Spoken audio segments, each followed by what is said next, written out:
Parliament is back for day 3. Francis Scarpaleggia was elected Speaker on Monday. Yesterday, King Charles gave a ceremonial address in the Senate, and now all eyes are back on the House.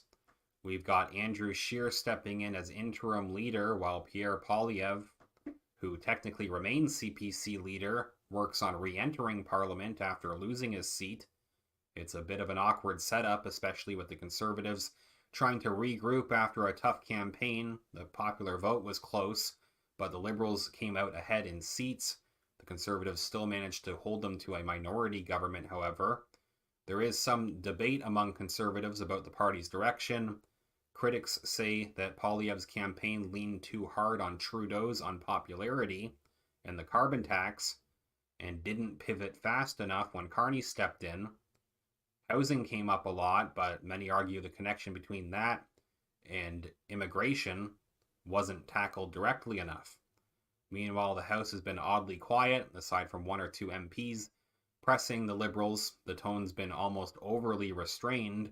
Elizabeth May tried to scold the House about heckling and decorum, like that's a priority right now. But outside of Parliament, I know a lot of people are not worried about tone. They're worried that there's nothing left to salvage. After everything the Liberals have done, seeing them back in power feels surreal. It's not just frustration, it's disbelief. As you may have been aware, Mr. Speaker, although it is some distance from your chair, that as the honourable member from Vancouver East, there has been a certain amount, unfortunately, more heckling than one would want on a day when we receive the speech from the throne. But I'm being heckled as I make this point, Mr. Speaker. In your election, there were many commitments made in this place from many quarters that we wanted Parliament to show better decorum. On the part of my ability to understand and hear the member right next to me, the heckling was rather too loud. Thank you, Mr. Speaker. That brings us to today's session.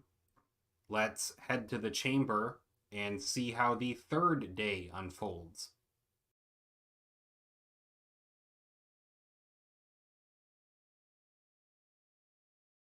Dedicated teachers and parents who are actually visiting Ottawa today. These teachers assign their students to craft a letter sharing their vision for the future of Canada.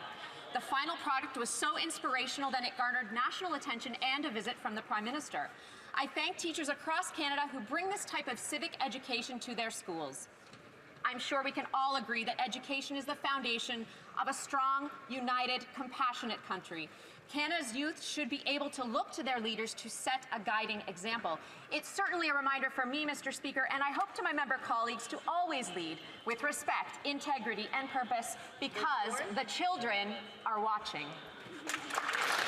L'honorable député de Berthier. The honourable member for Berthier-Masquis-Longet.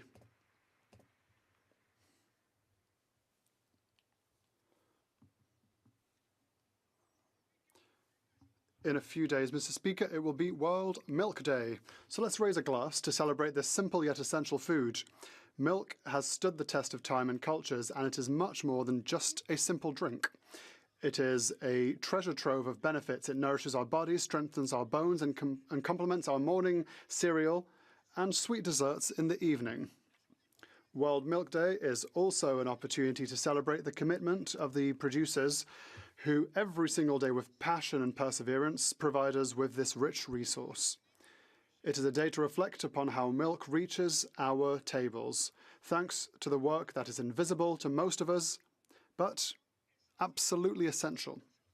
So today, let us think about that glass of milk and the supply management system that supports it, just as it supports our farmers who get up every morning and keep our regions dynamic and vibrant. Cheers! And happy World Milk Day to all. The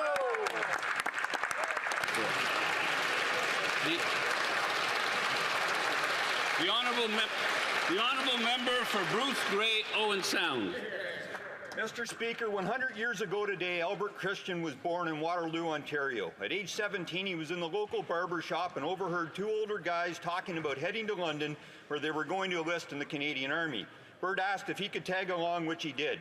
Bert passed all the tests, exams, and interviewed, and was enlisted despite having lied about his age.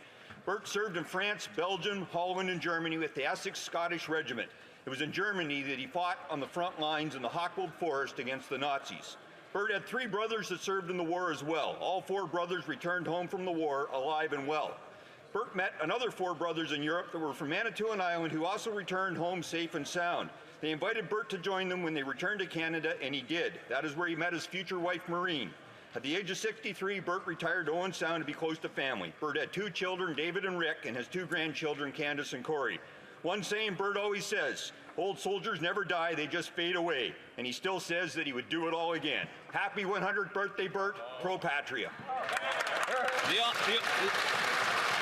honourable member for Richmond East, Stevenston.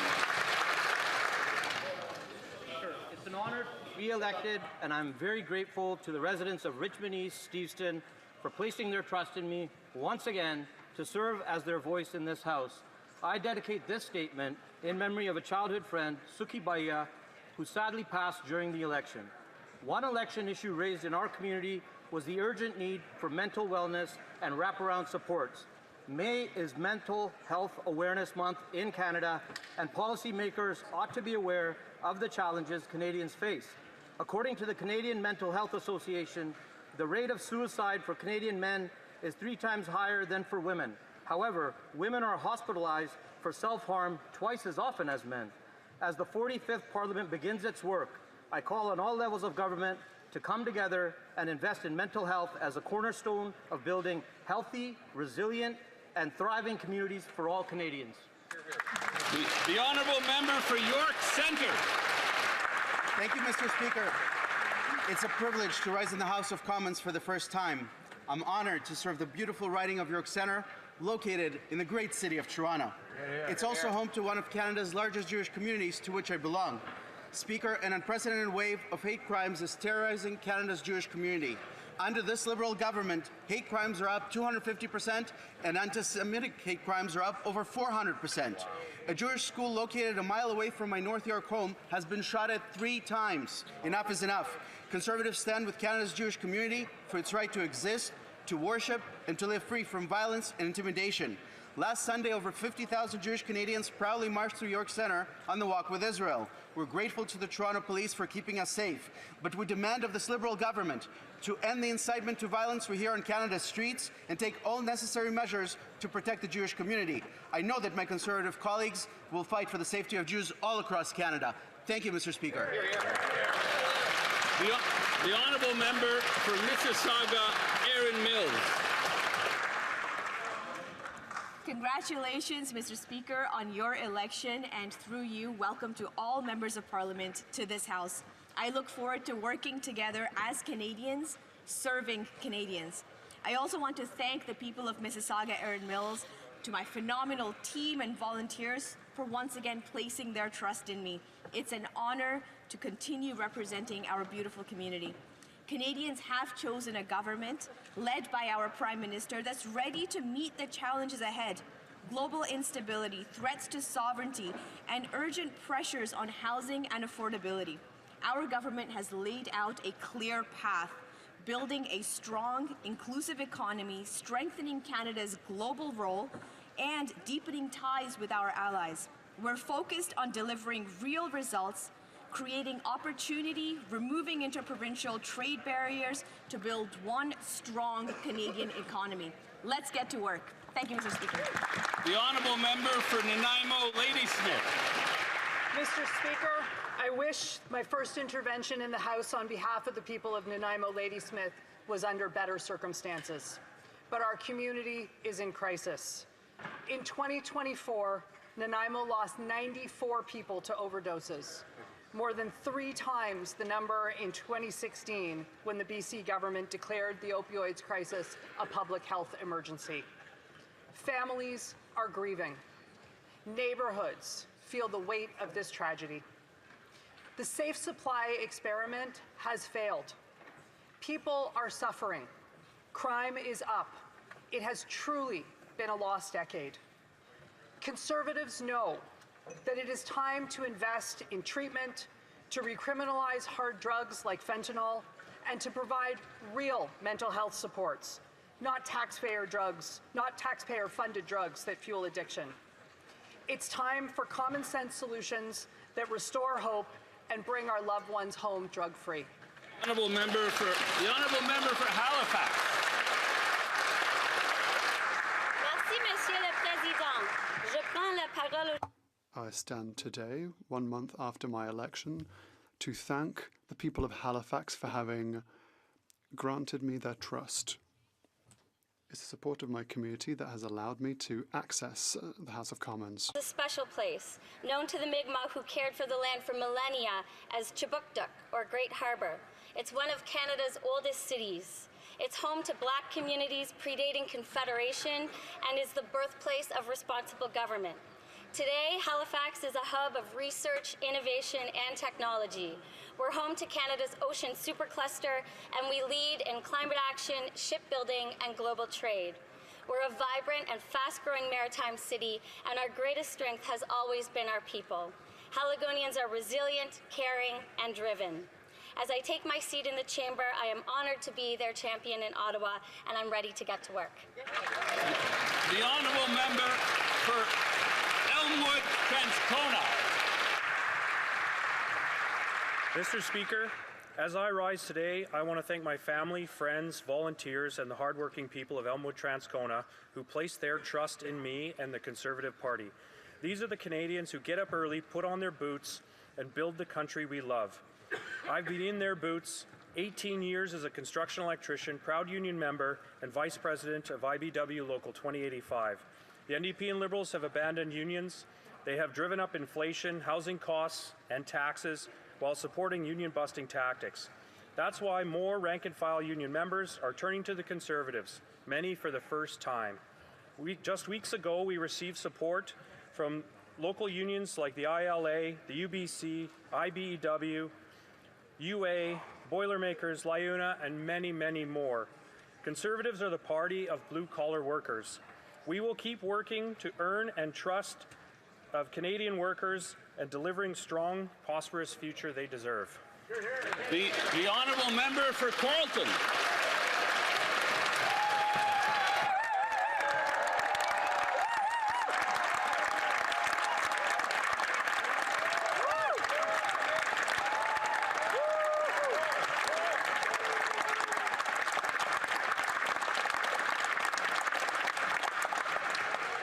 Thank you, Mr. Speaker. Merci, Monsieur le Président. Thank you, Mr. Speaker, dear colleagues. To thank the people of Carlton for the confidence they've placed in me.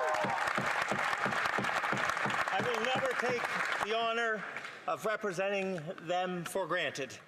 I also wish to thank the hundreds of volunteers who believed that together we could.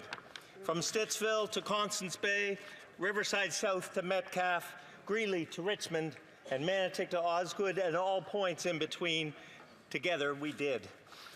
Now it's time to embrace every moment in this House and in all of our ridings to build a future in which all Canadians can thrive in the true North, strong and free.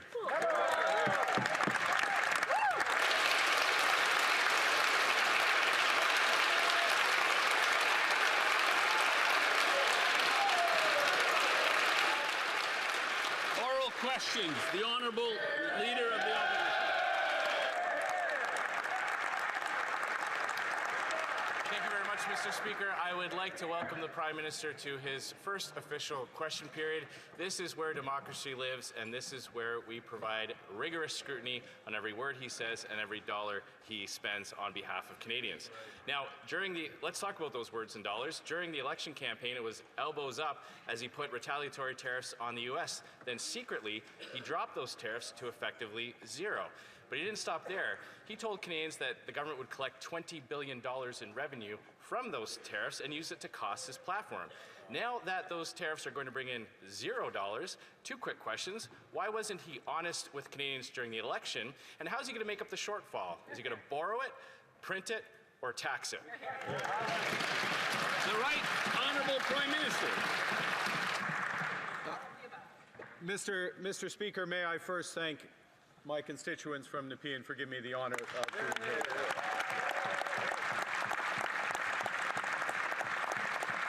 And could you also indulge me to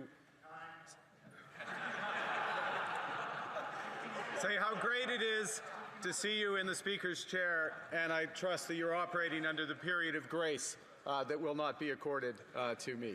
Appropriately, as the Leader of the Opposition just said. Mr. Speaker, our tariffs have maximum impact on the United States, minimum impact on Canada, and we are dedicating all the revenues from those tariffs to supporting the workers and businesses affected by the unjustified American actions. Hear, hear.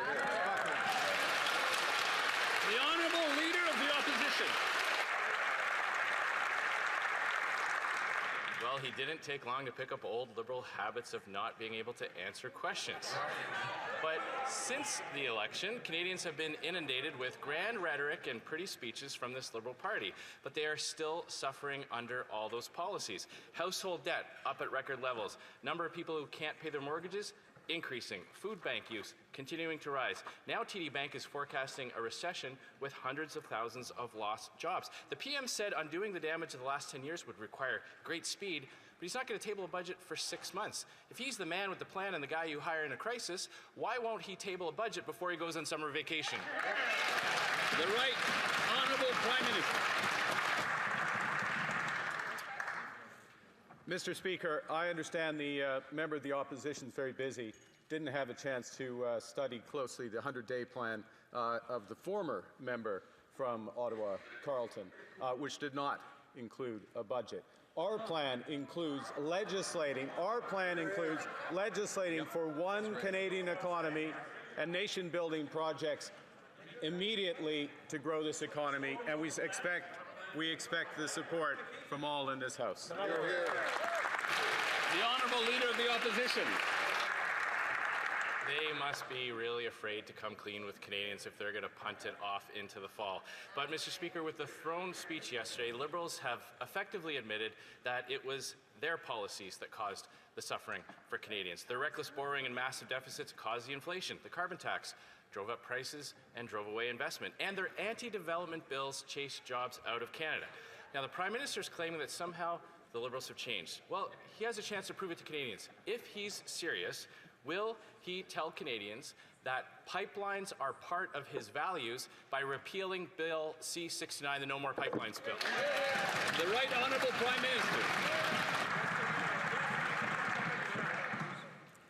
Canada's new government is acting immediately to grow this economy. I just made my maiden speech in this House. Canada's new government, Mr. Speaker, is acting immediately to grow this economy. One Canadian economy out of 13, nation-building projects, one project office, working with the provinces to cooperate. We expect the support from the members opposite. Hear, hear. That's right. L'honorable député. The Honourable Member for Charlebourg-Saint-Charles. Mr. Speaker, the Prime Minister campaigned on the slogan, "The man with a plan," but the problem is that he's refusing to tell Canadians what that plan is. A budget would have been a plan. The Liberals are going to go over a year without tabling a budget. That's never happened since the 60s. But what we do know is that this Prime Minister is determined to spend even more than Justin Trudeau, and he's refusing to tell Canadians how he intends to spend their money. What is the Prime Minister trying to hide about this Liberal government's finances? Mr. Speaker, the new Canadian government has a plan. It has a daring plan, an ambitious plan to bring together the Canadian economy, have one economy instead of 13, and in order to create new projects to build this great nation. The Honourable Member for Charlebourg-Saint-Charles. Mr. Speaker, what I'm seeing in front of me is the same ministers, the same government that's been in place for 10 years. We know the result of 10 years of this Liberal government.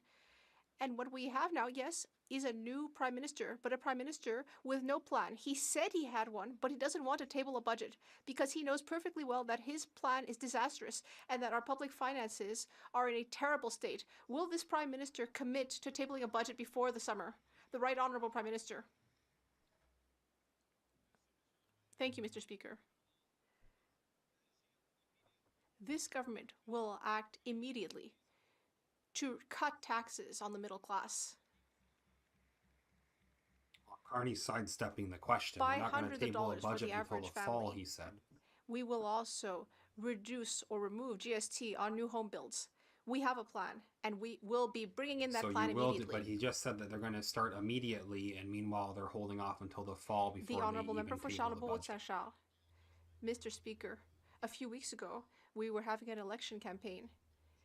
And during the election campaign, we heard a lot about the threats of Donald Trump. Now, Right, it's this so government urgent. brought in It's so retaliatory urgent, tariffs and things against need to Donald be Trump, done so but immediately. then they discreetly took away those tariffs during the campaign. But they didn't say anything about it because they wanted to make sure that Canadians would stay scared.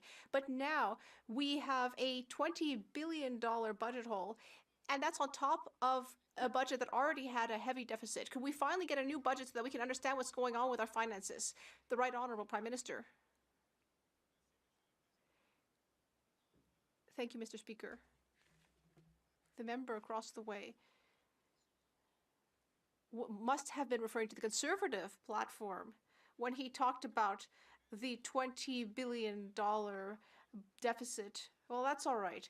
Well, Mr. Speaker, we have counter tariffs against the Americans, and they will have maximum impact on the United States while having minimum impact in Canada. This is why the Conservatives need to go The well Honourable Member beyond for Belleuil past the Champlain. election, far back, way further back Mr. than the Speaker. election. These problems aren't. We can't blame Canada's problems on President topic Trump. that set These off are this problems election that the Liberals campaign. created, and the Conservatives entire kind of basis of touched the on Liberal that. It being the strategy same government that's already was been the in trade for and the last tariff 10 years. You can see and Carney even the laughing as he calls himself the annexation new crisis government. that Even we've been Carney seeing doesn't with Donald believe Trump. it's a new government. It's But, the same ministers. but despite this, and then they're talking about yesterday's how throne speech, urgent read this by a foreign so-called monarch, fundamental did not threat mention is with the trade. tariffs. It did and not mention meanwhile, they are tariffs. going to hold off until So, the Mr. fall before Speaker, they actually table the budget. I'm wondering how it is that this terrible crisis that got our Prime Minister elected, how did it just get forgotten in the throne speech? The Right Honourable Prime Minister. Thank you, Mr. Speaker. Now, for those who were there at the throne speech, for those who were there, we heard about transformation in the throne speech, the transformation of the global trade system, which is a crisis for Canada, a security crisis for Canada.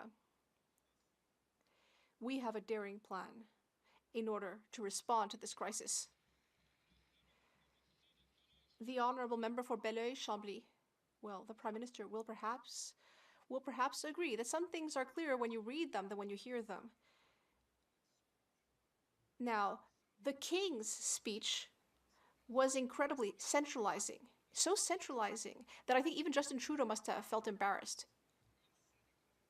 We heard about a single economy, one Canadian economy, without asking anyone what they thought of that, even though the National Assembly of Quebec unanimously denounced that notion. It seems that for the Prime Minister,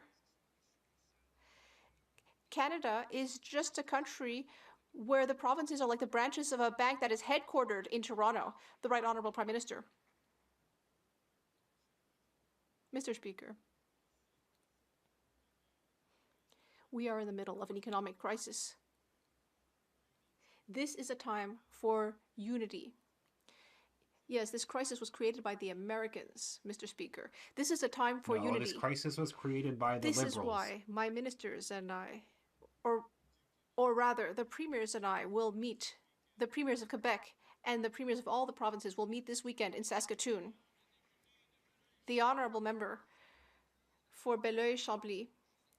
Well, it's a little bit like a military staff meeting where the general will give orders and expect everyone else to obey. Now, on another subject, let's talk about the climate crisis. That's an issue too, you know. It's causing all sorts of problems. It's causing damage for people. It's causing economic damage as well. We believe that we need to take strong action against the climate crisis. But yesterday in the throne speech, we heard nothing about the climate. Instead, measures are being projected that will actually harm the climate and the environment. Does the Prime Minister recognize the existence of climate change? The Right Honourable Prime Minister. Mr. Speaker, yes, of course, the climate crisis exists. And it's a major challenge facing our nation. And that's why Canada needs to become an energy superpower, both in traditional and green energy. And that's why in Alberta, at the G7, next month, we will be holding a discussion on forest fires. Lakeland.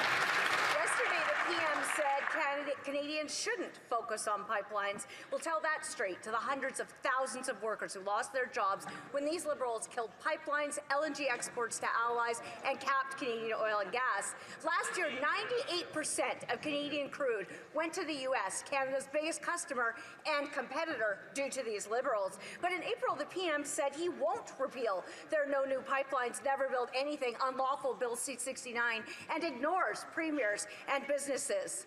When will he repeal Bill C-69? Yeah.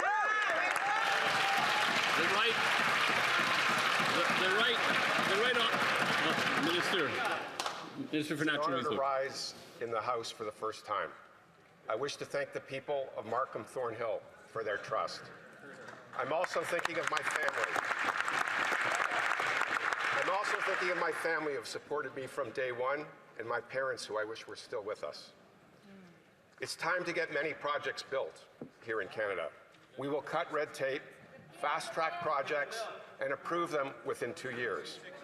We will create jobs for Canadians and build the strongest economy in the G7. The honourable member for Lakeland. In 5 years alone, these Liberals killed 16 major energy projects and $176 billion in options to make Canada affordable, safe, self-reliant, and united. And half these ministers, they're the same. These Liberals must kill C-69, but they can't get their story straight. 2 weeks ago, the Culture Minister said Canada doesn't need more pipelines. Last week, the Energy Minister talked a good game, but just like right now, won't commit to concrete action. How can Canadians believe anything they say? Will they repeal Bill C-69? Yes or no? Yeah! The Honourable Minister of Energy and Natural Resources. The Prime Minister has been clear. Yes, we will support new pipelines if there is consensus in Canada for them. With American tariffs threatening our economy and threatening our sovereignty, we must protect our energy security. There is no question energy is Canada's power. It will help us build the strongest economy in the G7, guide the world in the right direction, and help us be strong at the negotiating table. We will win this trade war. We will make Canada an energy superpower. The honourable member for Skeena, Bulkley Valley.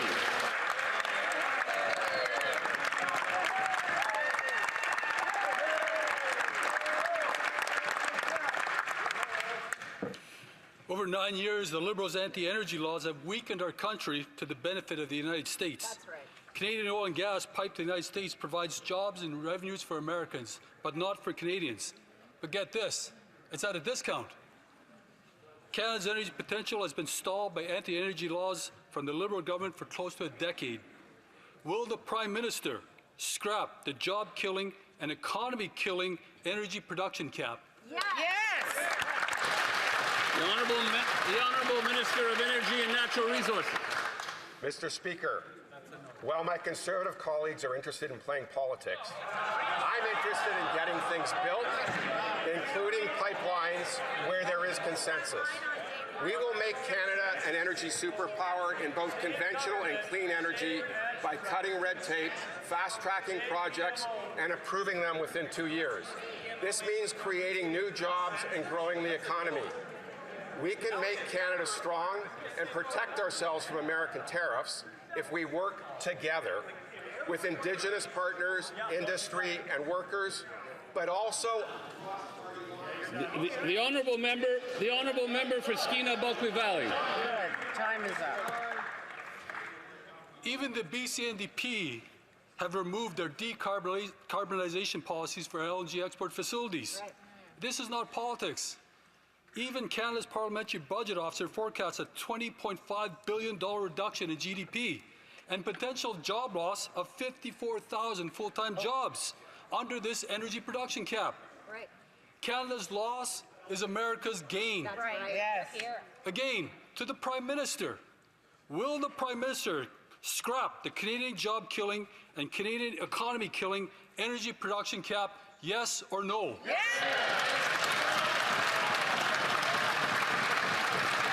The Honourable Minister of Environment and Climate Change. Thank you, Mr. Speaker. I would like to thank the constituents of Toronto Danforth for giving me this opportunity to stand up for Canada and to build a strong Canada. Now, to the member opposite's question, I want to be clear. If Canada wants to be an energy superpower, the Prime Minister has stated it. It's going to be low cost, low risk, and low carbon. We're going to get projects built right across our country while making sure that we protect the environment. The Honourable Member for Terra Nova, the Peninsula. Mr. Speaker, it's an honor to rise here representing the hard-working people of Newfoundland and Labrador for the very first time.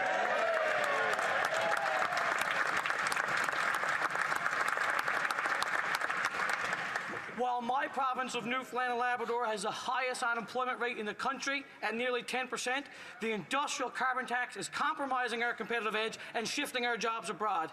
Canada's energy, mining and forestry workers are pleading to have the industrial carbon tax removed. My question is, will this Prime Minister fully repeal the industrial carbon tax to create jobs at a time we need it the most? The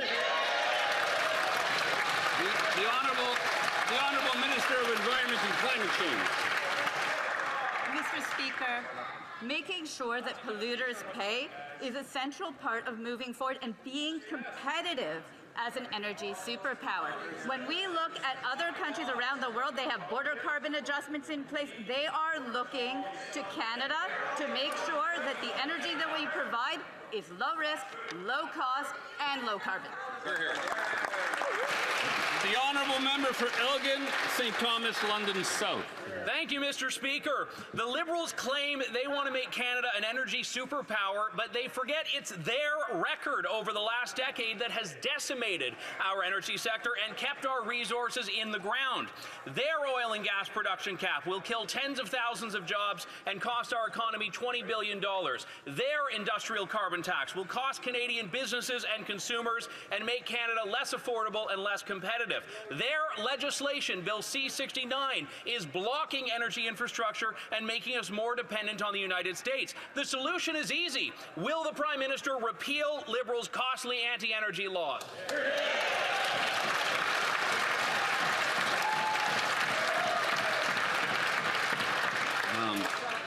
The Honourable Minister of Industry and Canadian Economic Development. Thank you. I would like to thank first and foremost the constituents from Hunsey-Cartierville. Merci à tous les citoyens d'Hunsey-Cartierville. Know that we are in a trade war that has been launched by the U.S.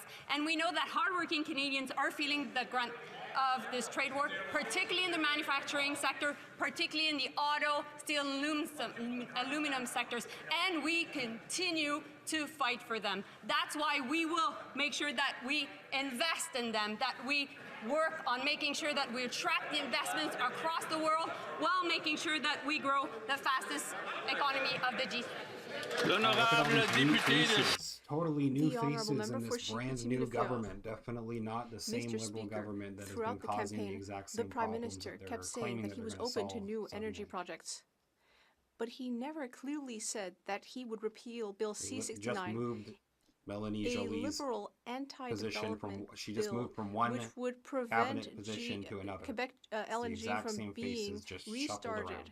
We need this in order to be less dependent on the Americans.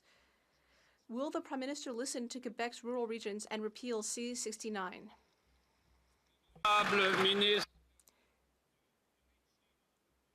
The Honourable Minister of Industry. Well, I'm looking forward to working with my colleague at a time when we're facing the American trade war. I'm looking forward to protecting jobs both in Quebec and everywhere in Canada, especially in the aluminum sector, for example. There is aluminum in my colleague's riding. We will attract new investment. In her own job.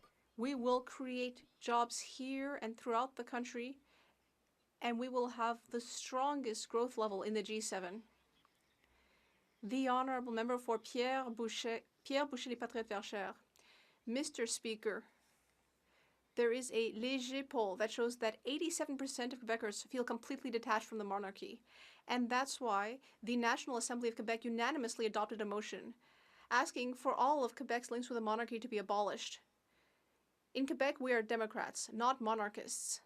But on the other hand, the Liberals, well, the first thing they did after the election was to invite the King of England to parade around at a cost to Quebecers. Nobody cares. A cost The of Bloc is millions of worse dollars. than the NDP. Do the Liberals it's realize really that the hard very to make first thing somebody they miss did in the office NDP, proves that they the are fact completely that they only disconnected from have 7 Quebecers? seats now. The Bloc is going to be more painful than The having the NDP. Honourable Minister of Identity and Canadian Culture.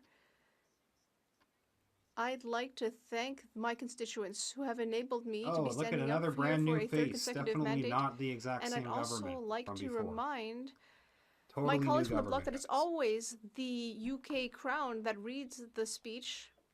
That there's nothing different there. But this time the King came to read the speech, which is an honor for many Canadians and also many Quebecers.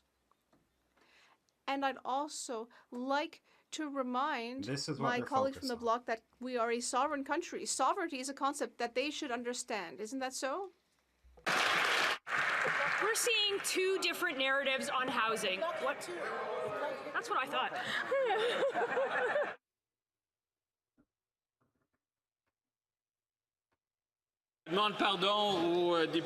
I would like to apologize to the member for Pierre Boucher les Patriotes Verchères. Please go ahead. Thank you, Mr. Speaker. Quebecers did not vote for this, Mr. Speaker. Quebecers were hoping we'd get a serious government which would table a budget to support the Quebec economy at a time when we're facing Donald Trump.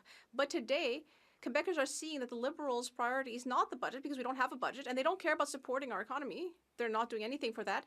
What is actually their priority is to put on a spectacle with the King of England. You know, whenever the Bloc Québécois talks about the monarchy, the Liberals say that we're ignoring the really important topics. Well, then why aren't they prioritizing important topics like the budget instead of wasting millions of dollars on royal pomp and circumstance? That is true that they're talking Can I about get an how explanation urgent for this? the situation is, and they're meanwhile Liberals are The waiting Honourable until Minister the fall of Finance and before they National table a Revenue. budget. Thank you, Mr. Speaker. I'd like to start by thanking my constituents for electing me to a 4th mandate, and I intend to fulfill my mandate with conviction, humility, and passion, Mr. Speaker. And yes, we are focusing on important topics. My colleague must be asleep at the switch. The first thing we're going to do is to reduce taxes for 22 million Canadians. We should all be celebrating here today, Mr. Speaker. 22 million Canadians will see a middle-class tax cut. That was our promise, and that's what we're going to do. Together, we will build a stronger Canada. For Thornhill.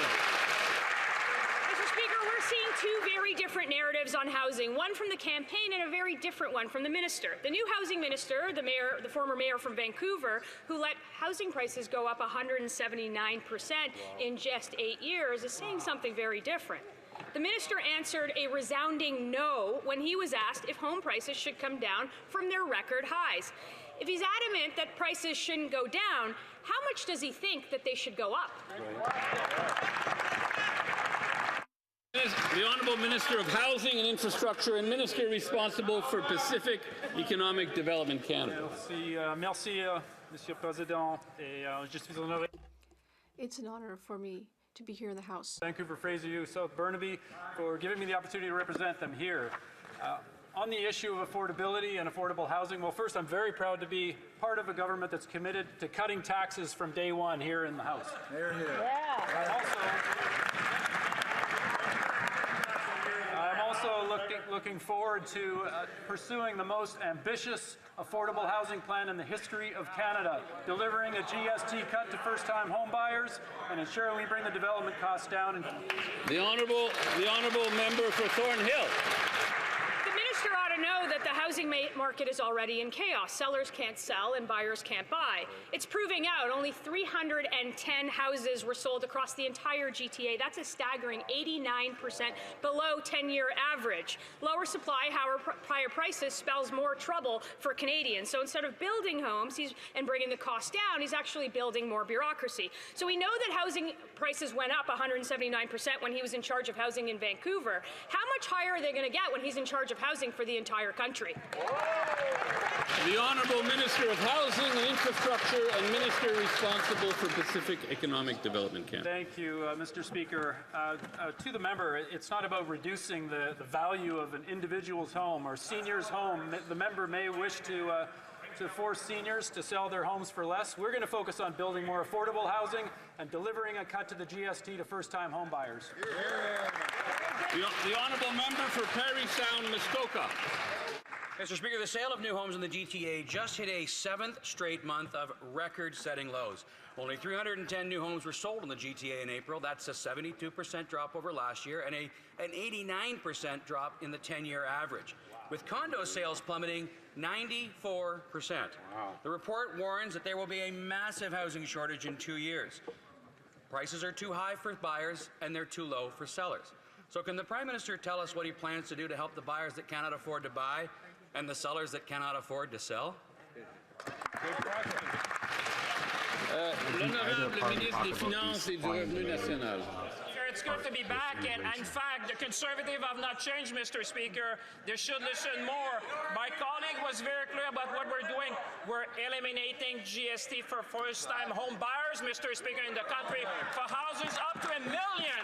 We should all celebrate, Mr. Speaker, and we expect the Conservative to support the Ways and Means motion we have put, Mr. Speaker, because this is how we can help Canadians. Thank you, Mr. Speaker.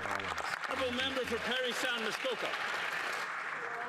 Well, Mr. Speaker, tax relief is certainly welcome, and it's frankly long overdue from this government. But the meager tax cuts that they're talking about will save families $70 a month. We're dealing with families that are looking at $5,000 a month mortgages or more. Equifax is reporting that the mortgage delinquencies in Ontario are at the highest level ever recorded. They're up 70%, Mr. Speaker. This is not a coincidence. It's certainly not a surprise. So instead of building a third federal housing bureaucracy, why don't we just get more homes built? They can't build homes fast enough. The Conservatives are dropping the ball, even by Speaker, the biggest in one end, it's encouraging that we hear the Conservative will support our motion, but it's concerning to hear a member, Mr. Speaker, to really talk down a measure that will help 22 million Canadians in this country, Mr. Speaker. This is shocking. This is up to $840 for a family with 2 incomes, Mr. Speaker. The people in my riding and his riding are welcoming this measure, and we hope the Conservative will support us. This is how you support Canadians. L'honorable député de The Honourable Member for Montmorency Charlevoix. Merci, Monsieur le Président. Tout au long de ma campagne. Thank you, Mr. Speaker. All throughout my campaign, I met hundreds of young people in Montmorency Charlevoix, my riding. They were completely discouraged by the exorbitant cost of housing. After years of Liberal governments, mortgage payments and down payments have doubled. According to the Canadian Real Estate Association, last year alone, the average home price in Quebec increased by 10%. And yet, on his first day in office, the Minister of Housing told Canadians that home prices were fine. That is so out of touch with reality. Mr. Speaker, how can the Minister look young Canadians in the eye and tell them that home prices are fine? The Honourable Minister of Finance and National Revenue. Mr. Speaker, if my colleague had been listening today, he would have heard that there is good news for Canadians. We will cut GST for first-time home buyers up to $1 million, Mr. Speaker. That can lead to savings of $50,000, Mr. Speaker. That is an incredible, exceptional measure. It will help young families. It will help young Canadians, Mr. Speaker. We made a promise and we are keeping it. Shore St. Margaret's. Mr. Speaker, last month voters in my riding of beautiful South Shore, St. Margaret's, voted for change. A change to address the Liberals talking about change from the same government they've been in charge of for the last decade. The cost of living, which has eroded Canada's quality of life. They voted for a change that puts more money in their pockets, and they voted for change that builds more affordable Canada. As we build the strongest economy in the G7, we need to ensure that we leave no Canadians behind. Mr. Speaker, my question is, could the Minister of Finance and National Revenue please share with this House how the government...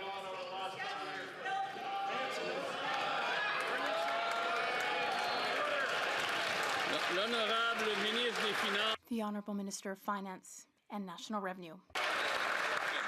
Mr. Speaker, what a great question, Mr. Speaker. I think the Conservatives should follow the lead, Mr. Speaker. I want to congratulate my colleague for election and for the hard work that she's putting on behalf of the people of South Shore. St. Margaret's, Mr. Speaker. As she mentioned, last month Canadians voted for a government that has a plan to build the best economy in the G7, and that's what we're delivering, Mr. Speaker. That's what we're delivering, and we're going to address the cost of living in this country. That's why one of the very first announcements of this government, Mr. Speaker, was to cut tax for 22 million Canadians. Mr. Speaker, we should all celebrate. The honourable member for Haldimand, Norfolk. Liberal policies like Bill C-5 have led to a crime wave across Canada.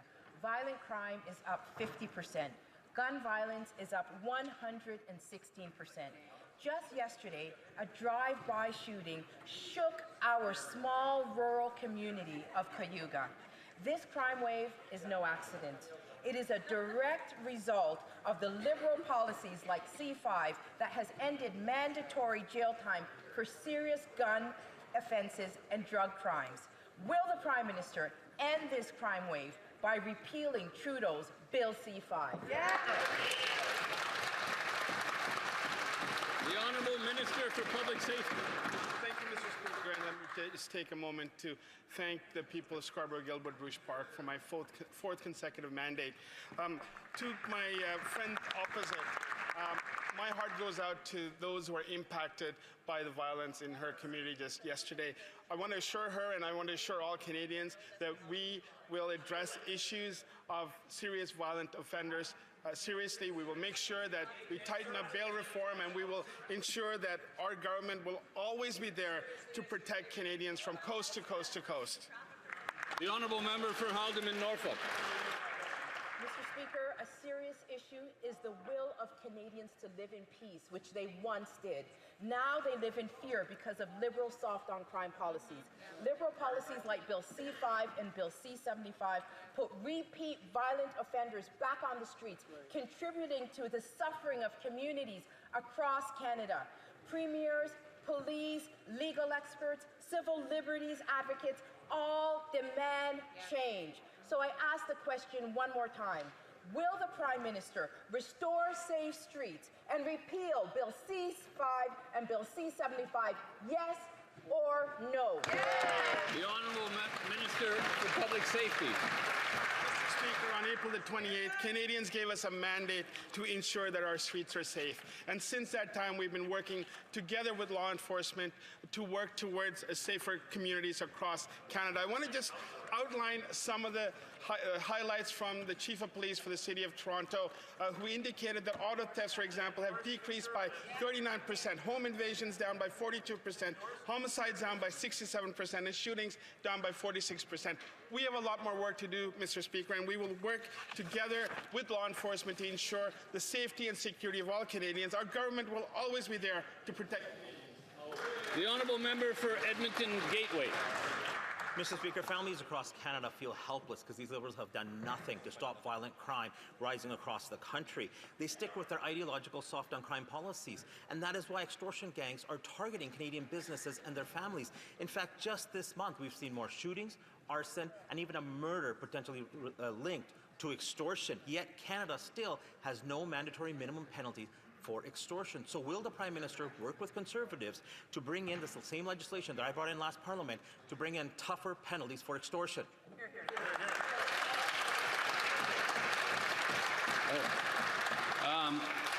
The Honourable Secretary of State for Combating Crime.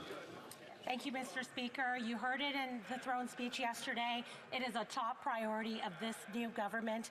We are partnering with police services across this country to fight organized crime. We'll make it tougher for violent criminals to get bail. We'll impose stricter sentences for repeat offenders.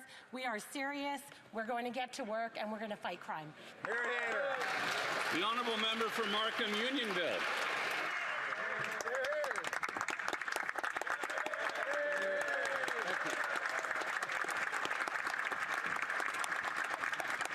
Mr. Speaker, since 2016, nearly 50,000 Canadians have died from the opioid crisis. Over 80% of accidental opioid deaths involve fentanyl. It takes just 2 milligrams of fentanyl to kill someone. Mass fentanyl production is mass murder.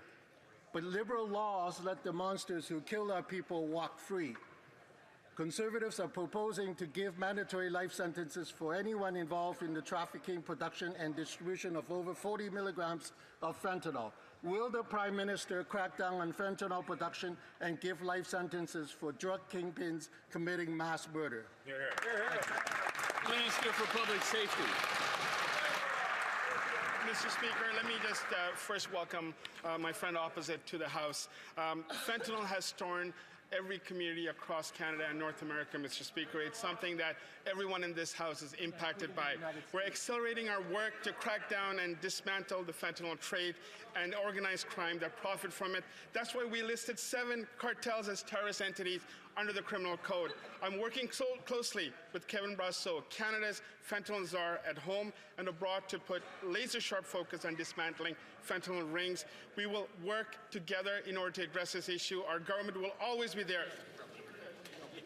The honourable member for Brampton West.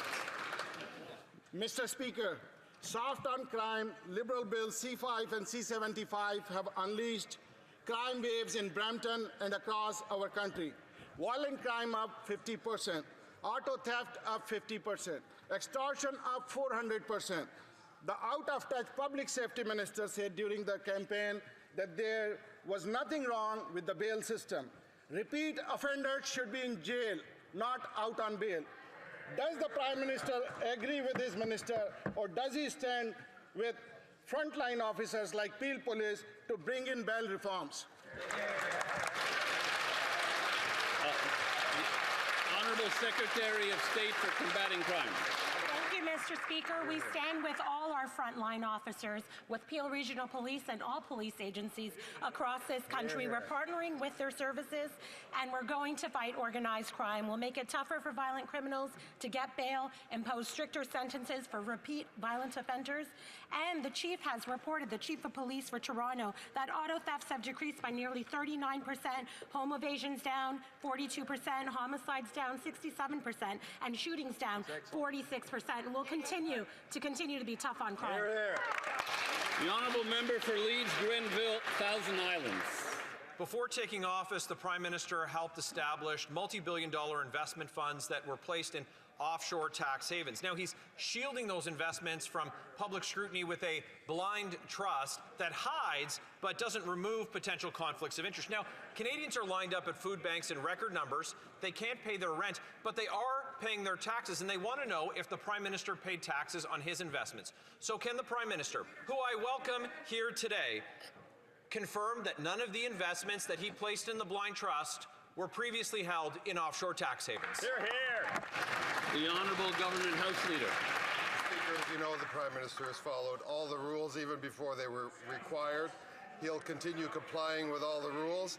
Opposition members like to distract Canadians with these hypotheticals and conjured scenarios. The fact is, we have a Prime Minister, a new government, hard at work at creating opportunity for Canadians, the strongest economy in the G7, and reducing taxes. The opposition don't like that so much, so they dig dirt on day one. Shame on them, Mr. Speaker. We're going to continue our work.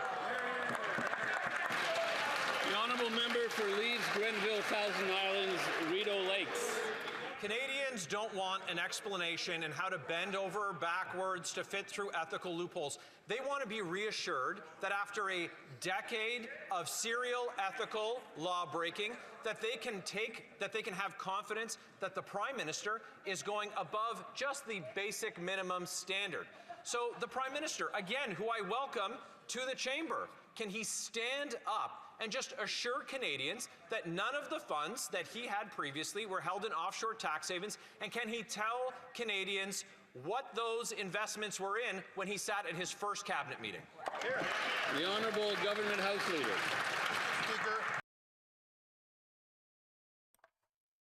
That is a good rebuttal from this Conservative MP, the Liberal, trying to say that this is some kind of hypothetical situation that the Conservatives are bringing up when the same government under Trudeau was involved in how many ethics scandals? and he's just asking, like, pretending it's completely out of left field, out of the question to even bring it up, like it's some kind of hypothetical thing that isn't worth bringing up. Canada has among the most stringent ethics guidelines in the world. The most stringent The ethics Prime Minister guidelines in has the world. complied with those ethics guidelines and surpassed the requirements contained in those ethics guidelines. What the Prime Minister is busy doing is not what this member is busy doing. What the Prime Minister is busy doing is creating opportunity for Canada, standing up in a trade war against the United States, reducing our taxes, building new homes, and creating the strongest economy in the G7. That's what we're up to. The Honourable Member for Mégantic-L'Érable-Lotbinière. Mr. Speaker, how can we know for sure that the Prime Minister is not just making more opportunities for himself? Why is the Liberal Prime Minister so reluctant to disclose to Canadians the full extent of his personal wealth? Why so many secrets? We know that just before becoming Prime Minister, he set up, for his company, Brookfield, 2 multi-billion-dollar funds in notorious known tax havens so that the company wouldn't have to pay taxes in Canada. Can the Prime Minister confirm here and now that he has no assets and no financial interests in offshore tax havens? The Honourable Government House Leader. Mr. Speaker, it didn't take long for the Conservative question period machine to run out of material. What we're doing is creating jobs, creating a strong economy, standing strong against the United States. The same government. The Prime Minister exceeds all the requirements of the Code of Ethics, which is the most demanding of all of its kind in the world.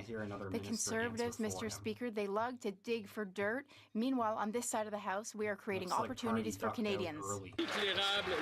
The Honourable Member for Mégantic-L'Érable-Lotbinière. Well, it didn't take the Liberal government long to start doing things the exact same way that the last Liberal government did. Here's the truth. The Liberal Prime Minister seems to be taking his sweet time covering up his conflicts of interest before opening his books to Canadians. One of his first decisions as Prime Minister was to transfer assets to a blind trust.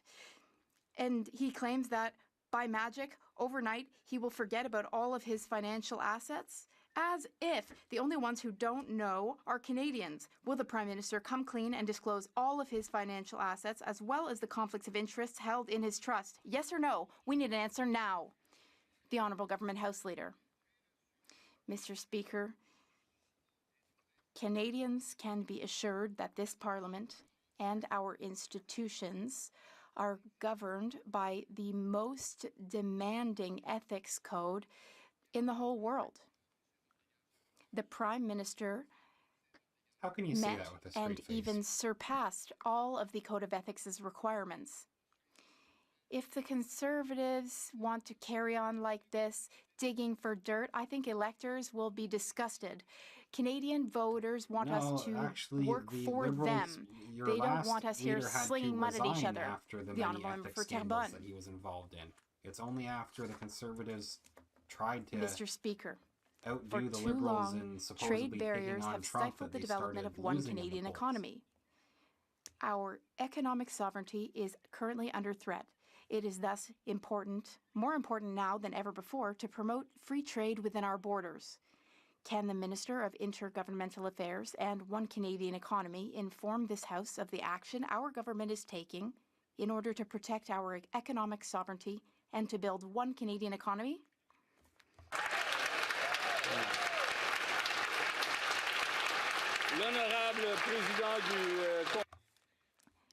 The Honourable President of the Treasury Board, U.S.-Canada Trade, Intergovernmental Affairs, and One Canadian Economy.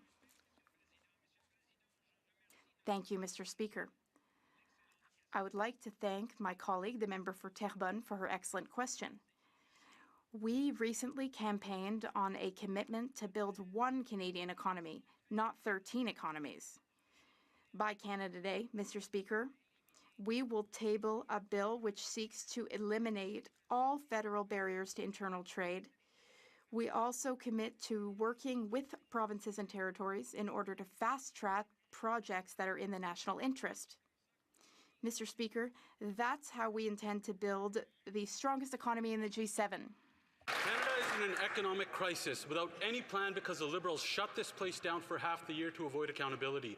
And now the Prime Minister says no budget before fall. With record-high food bank usage, a rise in the number of those using those food banks that are fully employed, a rise in mortgage delinquencies. TD Bank now also predicts that over 100,000 Canadian jobs will be lost due to a looming recession. Given all of this information, how is it even possible the Liberals won't table a budget this spring? L'honorable ministre des Finances et du Revenu national. I welcome the question from my colleague, Mr. Speaker. We're being very clear that there will be a budget in early fall of this year, Mr. Speaker. But in the meantime, why we should celebrate, and we just see now that the Conservatives are going to support our motion, Mr. Speaker. Now this is good thing, Mr. Speaker. Now Canadians will see that in this House of Commons, we need to do things for them. The first thing that we presented, that we promised and we're delivering, is a tax cut for the middle class, Mr. Speaker. 22 million Canadians will having a tax cut, Mr. Speaker. This is what we've been elected for. We're going to fight for Canadians. Every day, Mr. Speaker, is a good day to fight for Canadians. The honourable member for Calgary East. The Prime Minister sloganeered on a plan, yet refuses to tell anyone what that plan is. He's overseeing the longest period without a budget since the 1960s outside of COVID. Uncertainty about spending and their debt that they're going to accumulate scares away investors, small businesses, and Canadians during a cost of living crisis. We know that this Prime Minister is going to spend more than Justin Trudeau. Why won't they be clear with Canadians and let them know how much more inflation and interest rates are going to go up because of all their spending? Hear, hear. L'honorable ministre The Honourable Minister of Industry et ministre responsable de Développement économique Canada. and Economic Development Canada for Quebec's regions. Justified tariffs by the U.S. against Canadians are making Canadians' lives much more unaffordable. That's why we're cutting taxes. As the Minister of Finance just mentioned, this new government is cutting taxes on the middle class, making sure also that we're cutting the carbon tax and cutting the GST on first-time homebuyers. We will create the strongest and fastest-growing economy of the G7. This is the utmost priority of our government, and we will deliver. Thank you. The honourable member for Newmarket Aurora.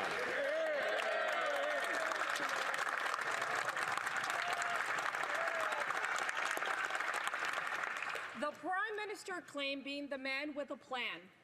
Very well. Where is it? After 14 years in finance, I have learned that if you don't know your numbers, you're out. We know the Prime Minister is committed to spending more than Justin Trudeau, but he won't even tell Canadians how much. TD reported that Canada is nearing a two-quarter recession with up to 100,000 job losses this fall. So I have one simple question. With the economic storm clouds moving in, how is it possible not to have a budget this spring?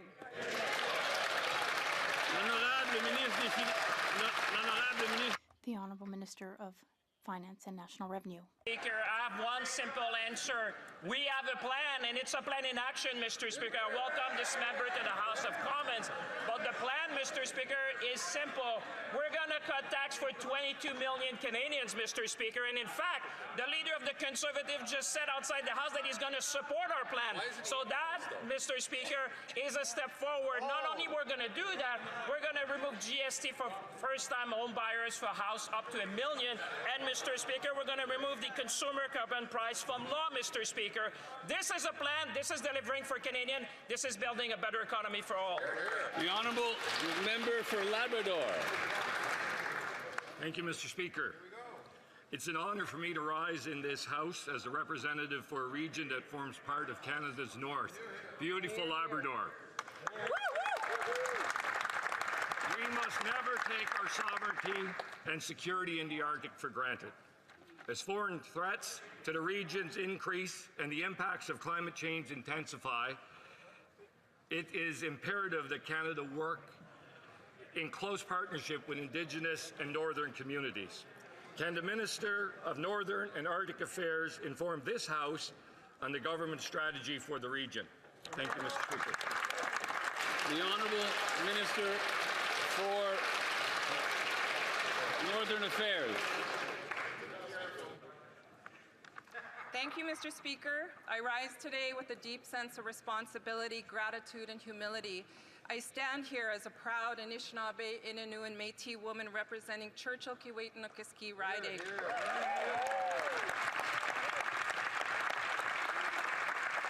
Ensuring a Canada that is strong and free and defending the Arctic and the people living there is a top priority for this new government.